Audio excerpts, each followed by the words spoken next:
Good morning बच्चों, hope you all are fine, stay home stay safe. जैसा कि हम अकाउंटेंसी में डिस्कस कर रहे थे, अकाउंटेंसी में हमने डिसोल्यूशन ऑफ पार्टनरशिप के बारे में डिस्कस किया था।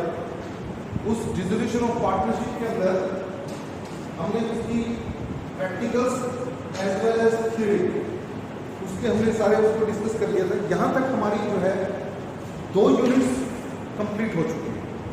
फर्स्ट यूनिट में आपका नोट फॉर प्रॉफिट ऑर्गेनाइजेशन था, वो हमने अप्रैल में एंड कर लिया था। उसके बाद हमने जो है पार्टनरशिप के अंदर फंडामेंटल ऑफ पार्टनरशिप, उसके बाद चेंजिंग प्रॉफिट शेयरिंग रेशियो या reconstitution of a new firm, उसके अंदर हमने admission of partnership, retirement and death of partnership और उसके बाद डिसोल्यूशन ऑफ पार्टनरशिप फर्म जो है ये डिस्कस की। आज आपके लिए एक नई unit that is third unit, और इसके अंदर जॉइंट स्टॉक कंपनीज के जो शेयर्स है उन शेयर्स के बारे में जो है हम डिस्कस करेंगे। यहाँ पे हम ये डिस्कस करेंगे कि एक कंपनी के जो शेयर्स हैं वो किस प्रकार से इशू किए जाते हैं और उनकी अकाउंटिंग ट्रीटमेंट कैसे की जाती है। उन सबको करने से पहले बच्चों आपको इसकी हम इन लेक्चर्स के अंदर इसकी जितनी भी मैक्सिमम थियोरेटिकल प्रॉब्लम्स हैं उन थ्योरीज के बारे में जो है वो डिस्कस करेंगे। यहाँ पे हम इस लेक्चर के अंदर सबसे पहले ये डिस्कस करेंगे कि कंपनी होती क्या है। देखो बच्चों, फिर उसके बाद हम डिस्कस करेंगे कंपनीज के टाइप कौन से, उसके बाद टाइप्स ऑफ शेयर्स और types of share capital. In 4 topics के बारे में हम डिस्कस करेंगे। बल्कि मैं आपको जो कंपनी और टाइप्स ऑफ कंपनी है ये आप +1 में बिजनेस स्टडी के अंदर बहुत अच्छी तरह से डीपली स्टडीज कर चुके हो। इसके बारे में हम ज़्यादा डिटेल में नहीं जाएंगे। मेन आपका जो है शेयर्स के बारे में भी आप पढ़ चुके हो, फिर भी इन शेयर्स के बारे में हम जो है डिस्कस करेंगे और टाइप्स ऑफ शेयर कैपिटल उसके बारे में हम डिटेल में डिस्कस करेंगे। जो types of share capital types of shares हैं उनके बारे में जब आप डिस्कस करोगे, क्योंकि कंपनी का जो मेन इसमें जो ट्रांजैक्शंस होगी वो शेयर से रिलेटेड होंगे। शेयर्स को इशू करना, शेयर्स किस प्रकार से इशू किए जाते हैं, कौन क्या प्रोसीजर है, उस प्रोसीजर के बारे में जो है हम इसके अंदर डिस्कस करेंगे। और उसके बाद हम जितने इसके प्रैक्टिकल प्रॉब्लम हैं वो प्रैक्टिकल प्रॉब्लम्स के बारे में हम जो है इसमें डिस्कस करेंगे। तो सबसे पहले बेटे कंपनी के बारे में जैसे आपको पता है बेटे, it is voluntary association of person formed through the process of law for the purpose of carrying on some lawful business। यानी इसके अंदर हमने क्या डिस्कस किया था, कंपनी जो है it is an artificial person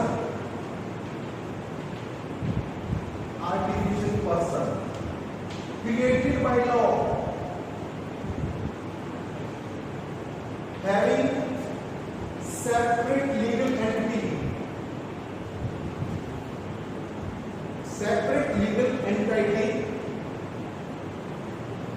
with perpetual succession and limited liabilities।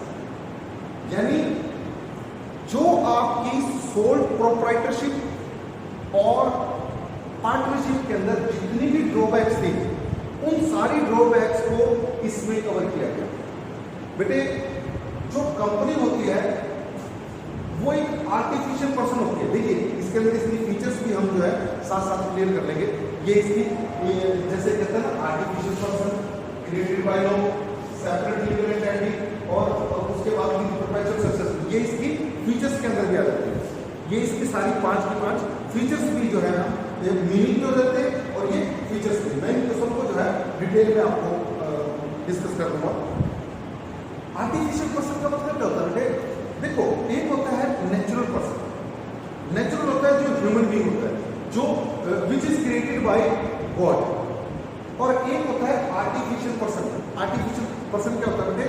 It is that person which is created by law, जिसको कानून के दायरे में रहकर कानून के तहत जो है बनाया जाता है।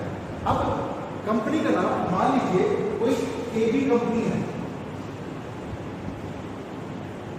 ये जो एबी कंपनी के नाम से हमने कंपनी को रजिस्टर्ड किया है, जैसे सुशील मित्तल अपने नाम से कॉन्ट्रैक्ट करता है, अपने नाम से प्रॉपर्टी खरीदता है, अपने नाम से किसी को चेक काट के देता है, जो भी डीलिंग्स हैं वो अपने नेम से करता है।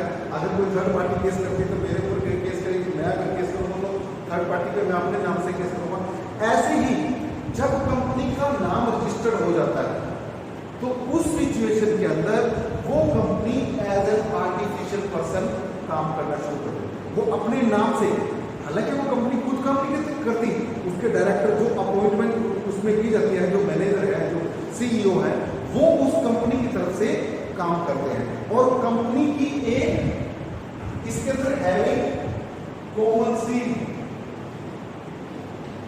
कंपनी की एक कॉमन सील होती है जिसको सार्वमुद्रा बोलते हैं। जब कंपनी उस पर स्टैंप लगाती है और स्टैंप के बाद उस पर डायरेक्टर के साइन हो जाते हैं तो उसको हम जो है कॉमन सील बोलते हैं। यानी ये कॉमन सील जब कंपनी का किसी थर्ड पार्टी के साथ कोई कॉन्ट्रैक्ट होता है तो उसके ऊपर ये सील लगनी, ये मोहर लगनी, ये स्टैंप लगनी जो है बहुत जरूरी होती है।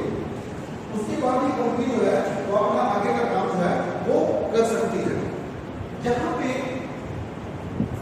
आर्टिफिशियल पर्सन में इसलिए ये ऐसा आर्टिफिशियल पर्सन जो है काम करती है। उसके बाद क्रिएटेड बाय लॉ, जैसे अभी हम डिस्कस कर रहे थे, जो ये आर्टिफिशियल पर्सन क्रिएट किया गया ये कानून के तहत क्रिएट किया गया। और कानून इसमें क्या कहते थे, ये किस कानून के तहत क्रिएट किया गया?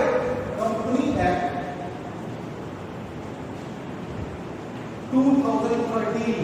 क्योंकि बेटे पहले क्या था, कंपनी एक्ट 1956 था, पर उसमें उसके बाद इसमें अमेंडमेंट्स की गई और एक नया एक्ट बनाया गया, कंपनी एक्ट 2013। अब जो जितनी भी कंपनी का जो रजिस्ट्रेशन किया जाता है वो कंपनी एक्ट 2013 की जो गाइडलाइंस है उन गाइडलाइंस को फॉलो करके जो है वो कंपनी जो है बनाई जाती है। तो इसके अंदर उसके बाद कहता है सेपरेट लीगल एंटिटी। अब पार्टनरशिप में क्या होता है? पार्टनरशिप में उनकी जो लीगल एंटिटी थी वो पार्टनर जो फर्म के नाम से होती थी, पर उसमें एक पार्टनर की डेथ होने पे वो फर्म जो है डिसॉल्व हो जाती थी, फर्म खत्म हो जाती थी, पार्टनरशिप खत्म हो जाती थी। उसके बाद इसके अंदर सेपरेट लीगल एंटिटी, कंपनी अपने नाम से, कंपनी जैसे एबी कंपनी है अपने नाम से ये सारी डील करती है, चाहे थर्ड पार्टी के साथ हो, कोई मकान ले लो, अगर मान लो कोई बिल्डिंग है, बिल्डिंग की जो रजिस्ट्री होगी, जो रजिस्ट्रेशन होगा वो भी इस कंपनी के नाम से होगा। यानी ये कंपनी, इसकी सेपरेट लीगल एंटिटी होता है, इसमें डायरेक्टर के नाम से नहीं जाना जाता, इसमें कंपनी के नेम से कंपनी को जाना जाता है। उसके बाद वो कहता है with perpetual succession. Perpetual succession क्या होता है बेटे? जो कि पार्टनरशिप में क्या होता था, जैसे ही किसी पार्टनर की डेथ हो जाती थी, कोई पार्टनर अनसाउंड माइंड हो जाता था या कोई पार्टनर जो है इंसॉल्वेंट हो जाता था, तो पार्टनरशिप जो है वो उसी टाइम खत्म हो जाती। पर कंपनी के अंदर चाहे कंपनी के सारे मेंबर्स मर जाए, सबकी डेथ हो जाए, पूरा बम गिर जाए, पूरा देश तबाह हो जाए, पर कंपनी का नाम कभी भी खत्म नहीं होता जब तक इसको लीगली लिक्विड ना किया जाए, वाइंड अप ना किया जाए, तब तक कंपनी का नाम कभी खत्म नहीं होता। इसलिए इसको बोला जाता है परपेचुअल सक्सेशन। यानी कंपनी चाहे जो भी हो जाए, जो भी सिचुएशन हो, कंपनी का नाम कभी भी खत्म नहीं होता। चाहे कंपनी के जितने भी शेयर होल्डर हैं, जितने भी मेंबर्स हैं, वो सारे के सारे जो है खत्म हो जाए, या सारे के सारे इंसॉल्वेंट हो जाए, या सारे के सारे सबकी डेथ हो जाए, पर कंपनी का नाम सदा रहता है। तो इस तरीके से आपने कंपनी के मीनिंग को डिस्कस करना है। उसके बाद आती है टाइप्स ऑफ कंपनी। ये बेटे आप टाइप्स ऑफ कंपनी में डिस्कस कर चुके हो।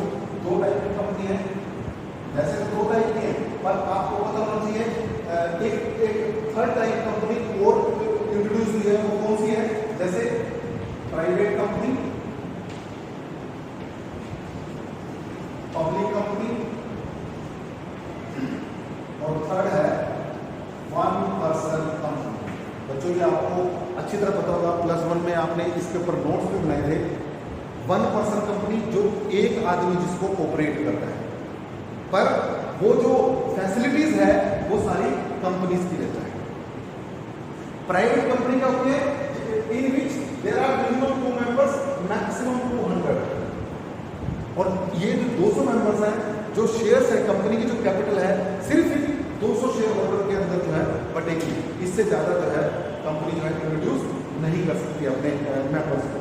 जबकि पब्लिक कंपनी में क्या होता है बेटे, public company is that company in which there are minimum 7 members but maximum no limit. कोई लिमिट नहीं है, जितने भी हो सकते हैं, कितने भी मेंबर्स हो सकते हैं, वो जो है हमारी पब्लिक कंपनी के अंदर आती है। तो ये 3 टाइप की कंपनीज जिनके बारे में आपको पता होना चाहिए। प्राइवेट कंपनी जो इंडिविजुअली या ग्रुप ऑफ पर्सन जो है, ग्रुप ऑफ पर्सन कितने हैं, मिनिमम टू मैक्सिमम 200, उतने जो है इसमें पार्टिसिपेट कर सकते हैं। पब्लिक कंपनी क्या होती है, इसके अंदर मिनिमम 7 मेंबर और maximum unlimited no limit members होते हैं। और 1% कंपनी में एक ही मेंबर होता है, वो कंपनी के सारे कंपनी एक्ट 2013 के अकॉर्डिंग जो है आपकी कंपनी फॉर्म करता है और सारी फैसिलिटी जो है वो कंपनी पर ऑपरेट जो है वो 1% करता है। तो इस जब कंपनी के शेयर्स की बात आती है, अब देखिए शेयर्स तो प्राइवेट कंपनी में भी इशू किए जाते हैं, पर जो मैंने प्राइवेट कंपनी के अंदर जो शेयर इशू किए जाएंगे उसके अंदर सिर्फ वो 200 मेंबर्स के अंदर ही शेयर इशू किए जाएंगे, इससे ज्यादा को जो है इनवाइट नहीं किया जाएगा। यानी मेरा कहने का मतलब क्या है, general public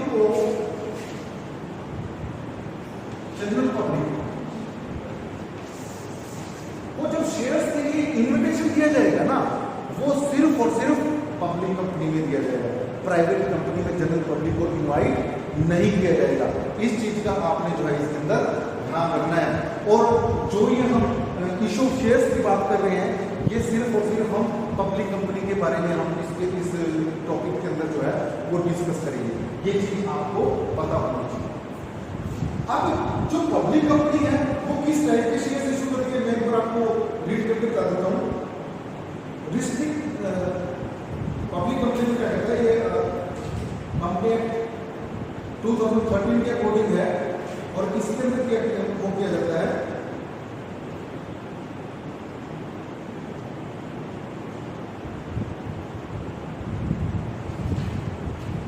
public company is that company in which when the company issues share, general public is to be invited by the company।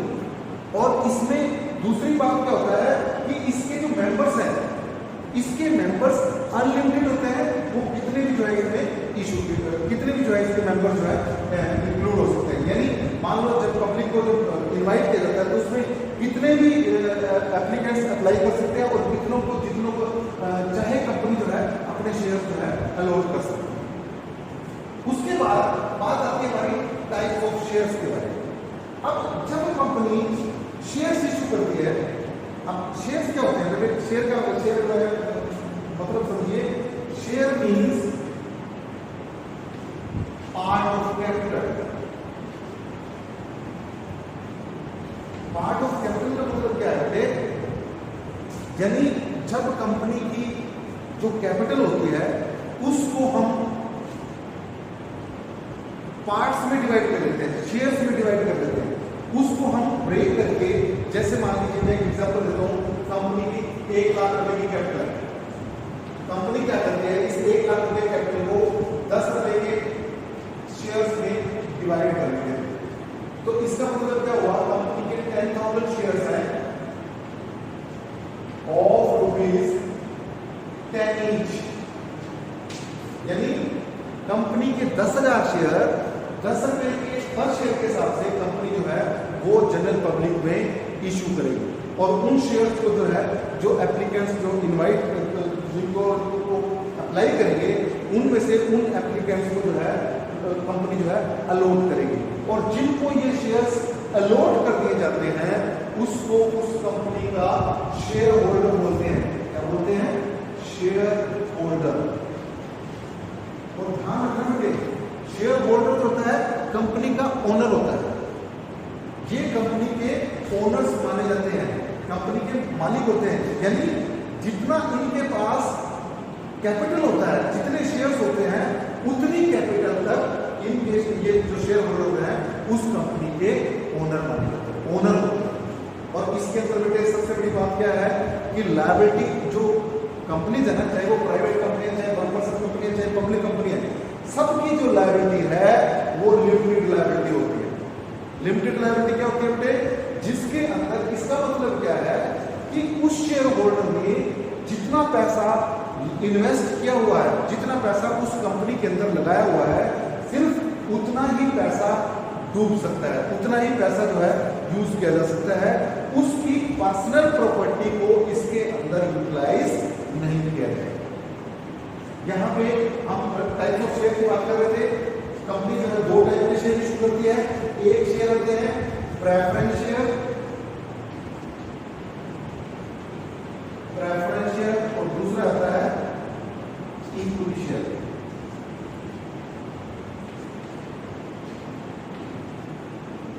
Preference shares क्या होते हैं? प्रेफरेंस शेयर्स आर दो shares which have preferential right at the time of winding up of the company or at the time of repayment of the shares। वो उनको जो right होता है उसको हम प्रेफरेंस शेयर होल्डर बोलते हैं in comparison to equity shareholder. मेरा मतलब क्या है कि जो नाम देखिए इसका, प्रेफरेंस यानी जिनको प्रेफरेंस होती है, यानी जब उनको, अब देखो यदि दो टाइप से प्रेफरेंस होती है, वो 2 टाइप से प्रेफरेंस क्या होती है? सबसे पहले तो होती है पेमेंट ऑफ डिविडेंड। अब डिविडेंड में क्या होता है आपको? जो कंपनी में जो प्रॉफिट्स होता है, कंपनी अपने सारे एक्सपेंसेस देने के बाद, कंपनी के सारे इंटरेस्ट पे, फिक्स चार्जेस पे करने के बाद जो पैसा बचता है उसमें से जो प्रेफरेंस शेयर होल्डर होते हैं, उन प्रेफरेंस शेयर होल्डर को जो है डिविडेंड फिक्स रेट से डिविडेंड दिया जाता है।